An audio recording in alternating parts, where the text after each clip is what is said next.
warm weather with Nate Larson.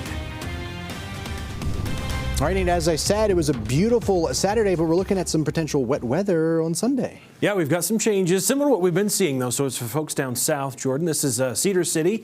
Not much threatening cloud cover here, just kind of beautiful. Phoenix Hemsworth capturing some of the footage there. Check some of the rain buckets. Only had a few hundredths of an inch over some of the higher elevations. Very isolated in nature were some of the storms that did form. Blue skies, wall-to-wall sunshine. Jamie Richards atop of Ben Lomond looking south over the Wasatch Front this afternoon. Gorgeous weather there, and we mentioned the gorgeous weather from the Black Desert Sky camera as well. Wet weather potential for Sunday. Again, pretty limited. Might see a stray shower over some of northeastern Utah, over the Uinta Mountain areas, our southern mountains yet again. Looks like we could see some showers, maybe a few storms near Bryce Canyon, up near Bryan Head as well, with the threat hanging on as moisture lingers across southern Utah. Storm threat showing the green areas indicate that chance of non-severe thunderstorms. Could see some gusty winds up to maybe 40 miles per hour. What we have seen hasn't lasted too long. Storms that do pop up. From what we saw today, similar conditions expected tomorrow. They could flare up over the southwest portion of the state, again, some of northeastern Utah as well, but then quickly diminish as that moisture is diminishing and high pressure is continuing to dry us out from that dry northwest flow.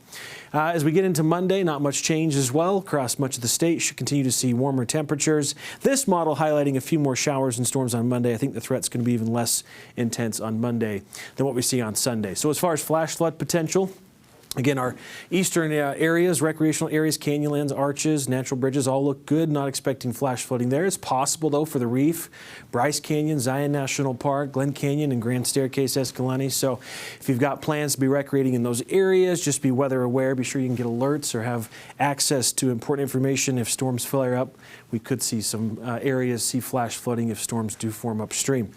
High pressure building in as we get into early next week. That's going to continue the heat wave, the warm up. We're warmer today by a good 5 degrees or so from what we saw yesterday. Could get a few showers midweek, but then we're back to just warm and dry conditions as we get towards the end of the week. Temperature trend showing our average high is usually about 81 degrees right now. We're going to be well above it as we get into tomorrow. Should peak in those mid-90s, about 15 degrees above average for much of the state before we start to cool off a little bit by this next weekend. Tonight's forecast then, pretty typical. We've got upper 50s, low 60s for the Wasatch Front, 50s, 60s, even some low 70s for central southern Utah, St. George at 71.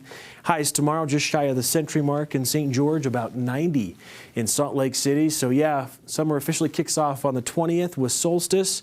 We're going to feel like summer tomorrow, especially in southern Utah with temperatures near the century mark. We hit 100 on Monday. 101 is expected, breezy, 103 on Tuesday. We start to slide back into the upper 90s. We stay hot, though. We'll see breezy winds. Those winds could increase fire threat across southern Utah, where we already have dry vegetation, coupled with low relative humidity, those breezy winds, and the hot temperatures. 90 for us tomorrow and 92 on Monday. Tuesday, 94. Not anywhere near record highs. Records are triple digits for us this time of year, but we've got a small threat of showers on Wednesday. Temperatures staying in those low to mid-90s, though, into the end of the week. Even the weekend, 94. Mostly sunny on Saturday. Jordan? All right, Nate, thank you.